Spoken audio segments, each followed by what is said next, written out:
Hi, so I'm Kathy Martin. I'm the data research analyst at the project, and I'm handling the Padilla applications, which is primarily what I'm going to talk about. I know some of you are on the registry because I recognize your names, but it's really easy to apply. There is no fee for the registry anymore, so it is free to get on. And it's a great place to find professional development and training, as well as just further your professional records and things like that. So for the Padilla application, I'm going to see if I can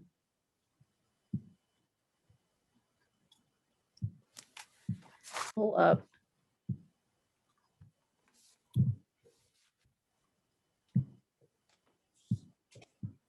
There we go. So this is an email that I sent out to everybody who is current on the registry, just to let them know that we are accepting applications now for the Spring Padilla Award. And we call it Padilla, but the full name is Professional Development Incentive Award Higher Ed, which is just really lengthy to say. So we always just say Padilla. But basically, this award was developed by the state with the idea of promoting early childhood education, college coursework, and helping people to attain higher ed degrees or certificates or some kind of national credential. So for the Padilla, we do this every semester. Funding is kind of dependent on what the state has available each semester. So we don't do it retroactively. It is only for the semester that's just been completed. So right now we're taking applications for courses that were completed in the spring 2021 semester or spring quarter, whatever system your university might be on. So basically it works that if you take 6 or more early childhood credits, you can receive $1,000 back. And if you take 2 to 5 early childhood credits, then you can get $400 back. Again, like I said, we can't accept courses like taken from fall 2020 or anything like that. It has to be in the semester just completed. There's some real basic qualifications, which are not difficult to do. First, you need to be current on the practitioner registry. If you're already current on the registry, great. If not, it's easy to sign up. You can go to this website right here. And the basics that we need are just education documentation, your CPR, and employment verification, because we do a lot of reporting for the state and we use that data for that. It's pretty easy. We're processing really quickly right now, so we can get you on fast if you're not on already. Another requirement is that you do have to be working at least 15 hours a week in a licensed early childhood setting. And that is a state requirement. So unfortunately, we keep going back and forth with the state on that, but they do require that the program be licensed. And then the other requirement is that you're taking college courses in early childhood education that lead to some kind of national credential. This box down here shows you what some of those are, but basically it's, any state registered group or family child care homes, licensed child care programs, licensed Head Start or tribal Head Start, R&Rs, everything like that. And when we talk about national credentials, those include these things in this box right here. So that can be a CDA, it can be the apprenticeship certificate, the one-year college credit early childhood certificate that Western offers, associate's, bachelor's, or master's. You do have to take these courses through a Montana college or university. So we have had people apply who were taking courses with Grand Canyon, but we can't accept that. So it has to be a Montana university or college. You do have to have at least a C or higher in your class that you took in order for us to grant the award. And I just put this in here just because sometimes we do get people with elementary degrees that apply, and unfortunately that is not eligible. It's only for people who are looking for some kind of national credential like this. The P3 certification or program does qualify because that does cover early childhood. So that one does qualify. If there's anything else I need to say about that. Oh, and if you're taking coursework, like let's say you took an early childhood course and you took contemporary mathematics because you need that 4-year degree, we do count the math course as part of that. So you would get the $1,000 back if you took those 2 courses. So I just kind of want to make that clear to people because sometimes they think it's only the early childhood courses, but as long as you're taking a course that's required for your credential, we will apply that towards the award. So basically down here, we just talk about how to apply. It's really easy. We have online applications now.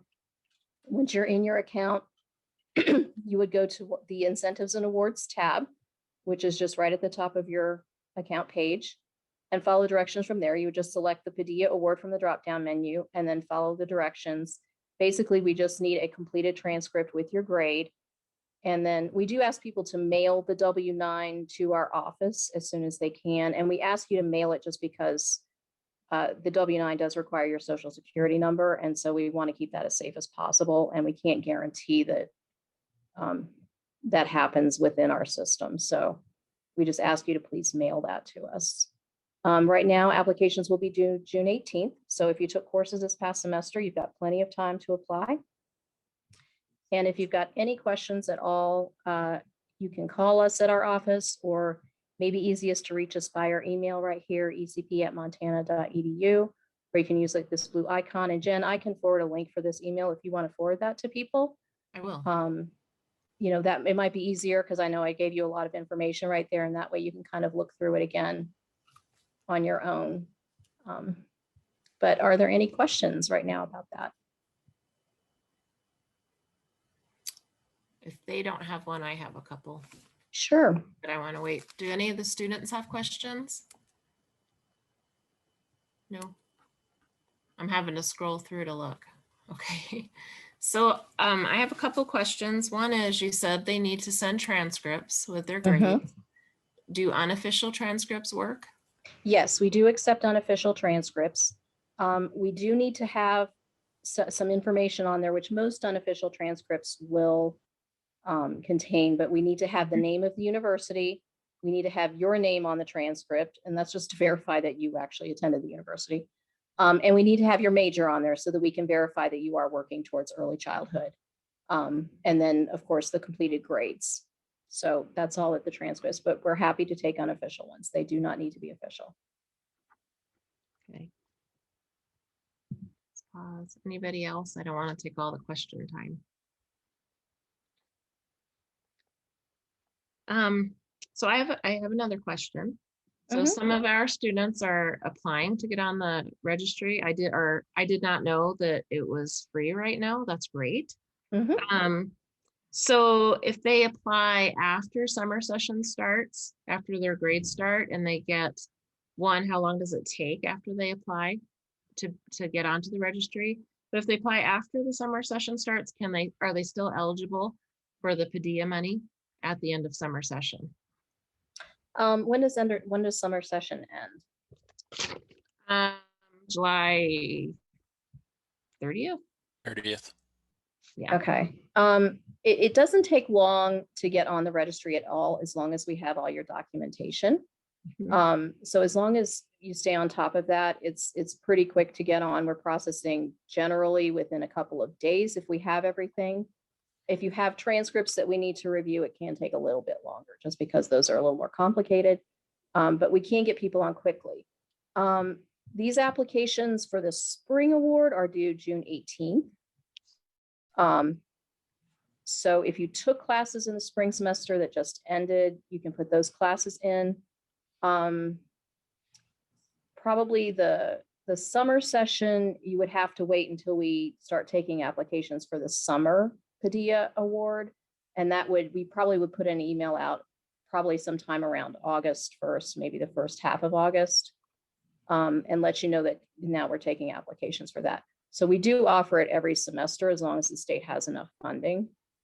And we have people who have applied, every semester for the past year and a half to get money. So it's not a one-time thing. You can apply over and over and over for it and get money every semester as long as you're taking early childhood courses. Nice. Yeah. So can I add to that, Kathy? Sure. I just want to clarify that students can also be taking general education credits that are applicable to their early childhood degree and also apply for the PDEA, right? Yeah. I'm not Mhm. wrong. Yeah, so if you've taken math or writing this past spring semester and it's applicable to your associate's or bachelor's degree in early childhood, then and you're on the registry, I would encourage you to apply for the spring 2021 PDEAs as well, because they're not due for a whole nother month. So that would also Right. help you as a student financially. So I just wanted to make that clear that it's not just early childhood coursework. Right. Hey, Dawn, do you want to introduce yourself too, since Yeah, you can get to? I'm Dawn Zimdars. I work with Kathy Martin at the Early Childhood Project, and specifically I'm tasked with marketing and program management of our Montana Early Childhood Apprenticeship Program. The apprenticeship program is 24 credits of early childhood specific coursework that's taught through Western teaches the classes. It sounds like the coursework that you're taking this summer will be applicable to the apprenticeship program if you're eligible for it. What's unique about the apprenticeship program is that you do need to be working in an early childhood setting that's licensed with the state of Montana, much like what Kathy outlined with the PDEA awards. A student / apprentice needs to be working 30 hours or more in that program. The program that the student apprentice is working in also needs to be a registered sponsor site with the Department of Labor and Industry.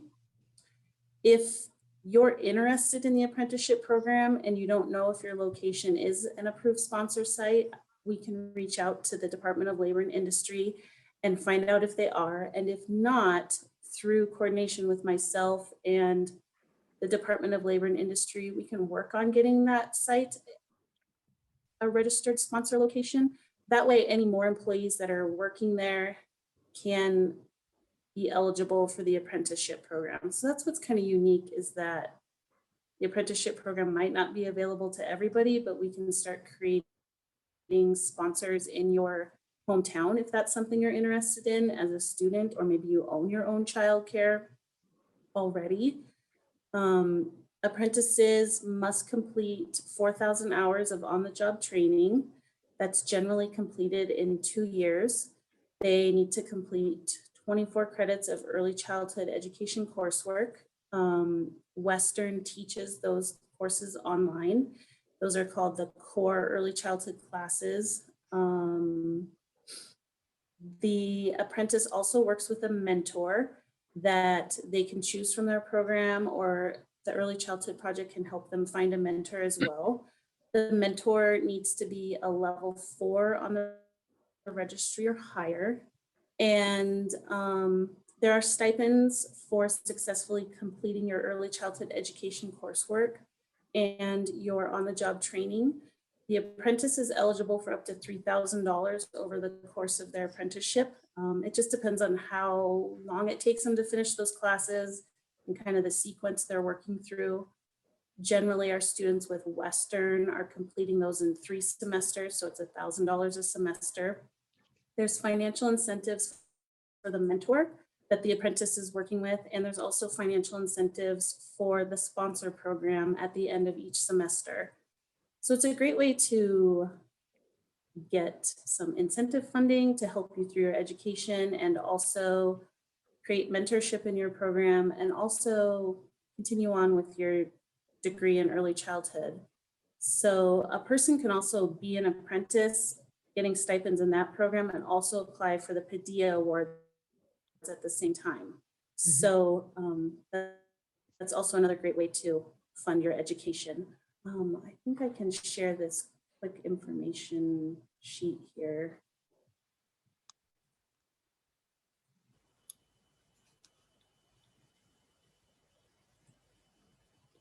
If I bring that up, am I sharing my screen?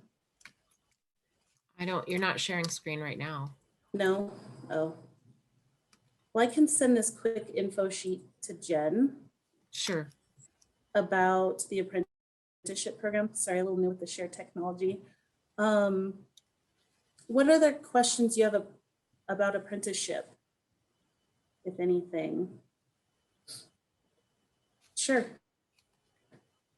Did Tracy have a question? I think she's talking to somebody. Oh, okay. Sorry. That's okay. So really, it's a great way to get on-the-job training and also incentivize your college education. It also works well with the Padilla Awards. So it's pretty good funding coming into a student who's doing it. Yep. And that's for students who still are working on the child development class, meeting the needs of the families, curriculum 1, integrated curriculum, professionalism, and meeting the needs of the families. Is that all of them? Yes, so it's the 24 credits of core coursework through Western. We do have a handful of students working on those. Yeah, the biggest hurdle I foresee is not having access to a sponsor location, which is an employer to sponsor you. But if folks are interested in that, we can start that conversation with the Department of Labor and Industry, and it doesn't take long to get that sponsor on board. And that would be great to see that happen. And you can also start the apprenticeship program like this summer and be working on your on-the-job training hours and sign up, I think, in the fall, if that's something you're interested in. So there's a little lag time to make that decision. Okay. Yeah, if anyone has questions, feel free to reach out. Thank you. And I'll send some more info to Jen. Sure. Thank you. Oh, I have a question. Yeah.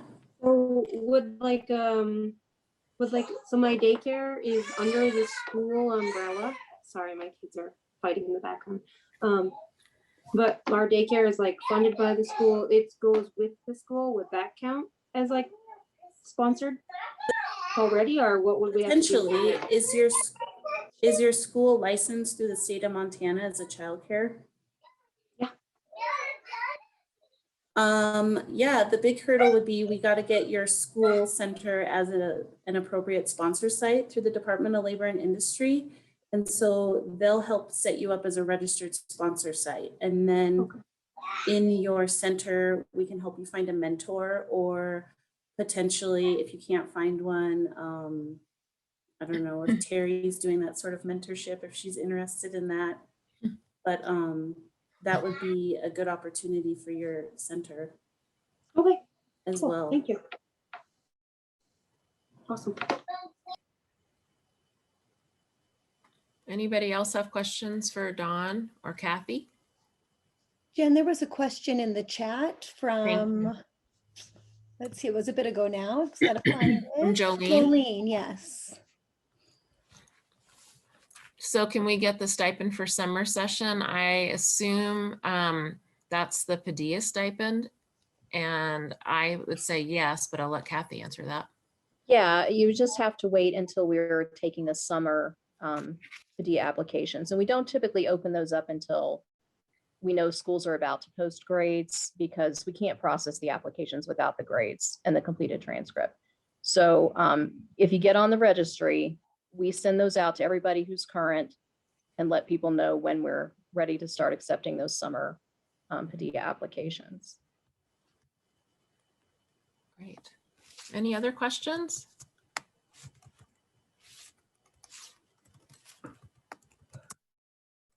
No. Okay. Kathy and Dawn, thank you so much for joining us. I really appreciate it. One quick question. Go Do you ahead. want us to email our certificates if we are on the registry to you, Jen, or do you guys need that on your records? You know what? I probably will have you send it to Susan Sutherland. It is one of our grant goals to help everybody get on the registry. But Okay, because I send an have email out. mine. Thank you. That's an excellent question. I appreciate it. All right. Dawn and Kathy, thank you for joining us. I appreciate it. I learned some too. Great. And just email if you think of any questions, in the future, or need any help with anything. We're happy to assist you in any way. And if you send those documents to me, I will forward them, or you can even go into the email you got with the Zoom link and put it in there and hit reply all. Either Okay. way. Sure. 'Cause Oh, that's great. I'll do everybody's that. on it. Everybody's on it. Okay. We'll do that. Thank you. Thanks.